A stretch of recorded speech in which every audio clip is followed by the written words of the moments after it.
Hello friend, नमस्ते, प्रणाम, स्वागत करती हूँ अपने यूट्यूब चैनल पे, चंदा यादव के चैनल पे, संगीता भौजी 10 के चैनल पे। आज हम लोग एक जो है नाच गीत लेकर आई हूँ। कैसा लगेगा कमेंट में ज़रूर बताना। अरे फूलवा बरसई मोरे अंगनवा के बटोरी है ना नदी, फूलवा बरसई मोरे अंगनवा के बटोरी है ना नदी। अरे के बटोरी है ना नदी, के बटोरी है ना नदी, फूलवा बरसई मोरे अंगनवा के बटोरी है ना नदी, फूलवा बरसई मोरे अंगनवा के बटोरी है ना नदी। अरे 4 महीना नदी गरमी के दिनवा, 4 महीना नदी गरमी के दिनवा। अरे गरमी के दिनवा नदी गरमी के दिनवा।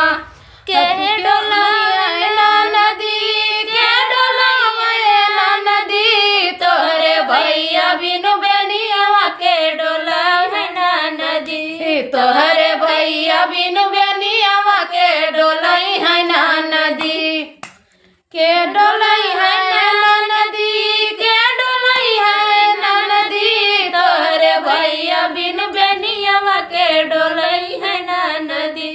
फूलवा बरसई भरे अंगनवा के बटोरी है ना नदी, फूलवा बरसई मोरे अंगनवा के बटोरी है ना नदी, के बटोरी है ना नदी, के बटोरी है ना नदी, फूलवा बरसई मोरे अंगनवा के बटोरी है ना नदी, फूलवा बरसई मोरे अंगनवा के बटोरी है ना नदी, फूलवा बरसई मोरे अंगनवा के बटोरी है ना नदी। अरे 4 महीना ननद जड़वा के दिनवा, जड़वा के दिनवा, जड़वा के दिनवा। अरे के ओढ़ाई है ना नदी, के ओढ़ाई है ना नदी, तोहरे भैया बिनु रजैया के ओढ़ाई है ना नदी, तोहरे भैया बिनु रजैया के ओढ़ाई है ना नदी,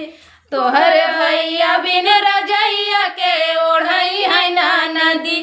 फूलवा बरसई भरे अंगनवा के डोलाई है ना नदी, फूलवा बरसई भरे अंगनवा के बटोरी है ना नदी, के बटोरी है ना नदी, के बटोरी है ना नदी, फूलवा बरसई भरे अंगनवा के बटोरी है ना नदी, फूलवा बरसई भरे अंगनवा के बटोरी है ना नदी। अरे 4 महीना ननद बरखा के दिनवा, बरखा के दिनवा ननद बरखा के दिनवा, 4 महीना ननद बरखा के दिनवा, बरखा के दिनवा ननद बरखा के दिनवा। के ओढ़ाई है ना नदी, के ओढ़ाई है ना नदी, तोहरे भैया बिनु छतरिया के ओढ़ाई है ना नदी, तोहरे भैया बिनु छतरिया के ओढ़ाई है ना नदी, के ओढ़ाई है ना नदी, के ओढ़ाई है ना नदी, तोहरे भैया बिनु छतरिया के ओढ़ाई है ना नदी, तोहरे भैया बिनु छतरिया के ओढ़ाई है ना नदी। फूलवा चुवई भरे अंगनवा के बटोरी है ना नदी, फूलवा चुवई भरे अंगनवा के बटोरी है ना नदी, के बटोरी है ना नदी, हो के बटोरी है ना नदी, हो के बटोरी है ना नदी, फूलवा चुवई भरे अंगनवा के बटोरी है ना नदी, फूलवा चु